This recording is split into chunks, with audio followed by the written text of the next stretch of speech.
Hello to all my friends at ANCOR. It's a pleasure joining with you as we celebrate ANCOR's remarkable 50-plus year history. ANCOR was founded at a time when support and services for people with IDD were just forming. People with disabilities, parents, families all demanded more than the large institutions offered, and from that, community providers were born. You all have been at the forefront of change. It wasn't until the 1980s, many years after ANCOR began, that home and community-based service waivers were introduced into federal law.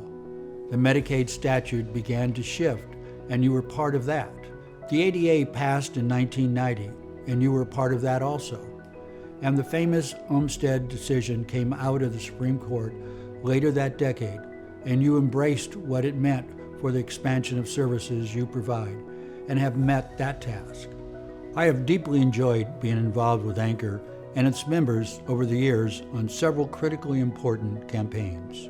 I continue to mentor Esme Grill, now your fellow member and previously the head of ANCOR Government Relations, and I consider one of my daughters.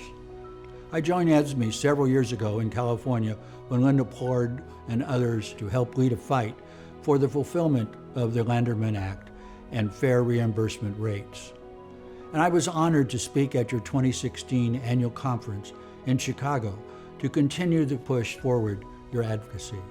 A major highlight for me was joining you in 2017 to MC the Save Medicaid rally on Capitol Hill to push back on the severe AHCA cuts to Medicaid. We won that fight, and we will win many more because you show us what the program means to lives every single day. Now, when I was 16, I didn't know about disabilities. Then one day, milking cows on my family's dairy farm, I passed out. When I woke up, I later learned that I had had a grand mal seizure. At the time, the doctors told my family, but not me, that I had epilepsy. My family was in denial as their views were based on stigma, and we went on to try other doctors until eventually I was taken to witch doctors who felt that I was possessed by the devil. Now my Republican friends might agree with them. Years later, while I was attempting to become a Catholic priest, I was told that per canon law from 400 AD stated that if you had epilepsy or were possessed by the devil, you could not become a priest. Soon thereafter, I lost my driver's license and struggled to find work and became suicidal. One day, when I was prepared to do the dirty deed, I heard a voice. It came to me over the nearby music and laughter of children on a merry-go-round, and the voice said, "You will be just like those little kids. No one will ever stop you from doing what you want to do." I got my mojo back. I went to live with Bob Hope and his family for a year. He said I had a ministry and that mine should be practiced in politics. So I began working for a member of Congress, eventually chose to run myself and was elected in 1978.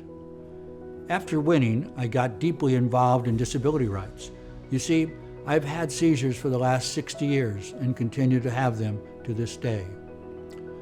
My experience with epilepsy helped me see firsthand that not only did we not have basic rights, we also weren't recognized.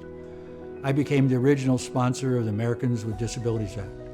It took 3 years to get the legislation passed by each chamber of Congress and signed into law by President George H.W. Bush in 1990. Over time, as I continued to support the ADA's success, as well as numerous other disability issues, I realized that disability rights was my ministry and my passion.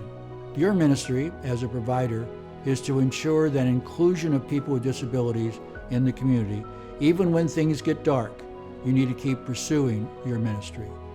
Just think of the lives that you have impacted in 50 years. It is just incredible. ANCOR and its members have been the voice of hope for people and families who may have otherwise given up. You have committed your lives to making sure others know their lives matter. I want to take a moment to remind you of who you are and why you are so important to our future. When we wrote the ADA, we knew it had to be more than just words.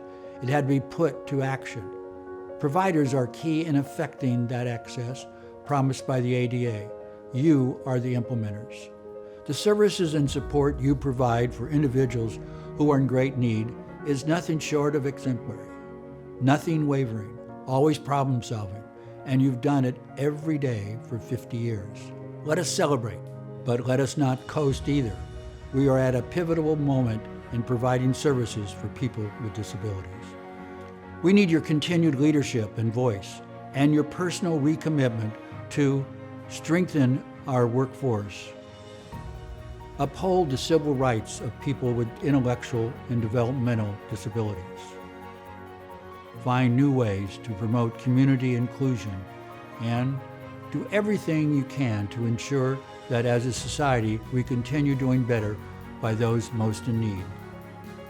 Can I count on you to do that? I know I can. Before I close, I want to acknowledge the incredible leadership of your CEO, Barb Merrill, and her entire team. Because of their commitment and yours, I know that the only thing better than what ANCOR has accomplished in its first 50 years is what it does across the next 50 years. Thank you for all that you do to enrich the lives of those with intellectual and developmental disabilities. Keep believing in the purpose of your ministry, and no one will stop you.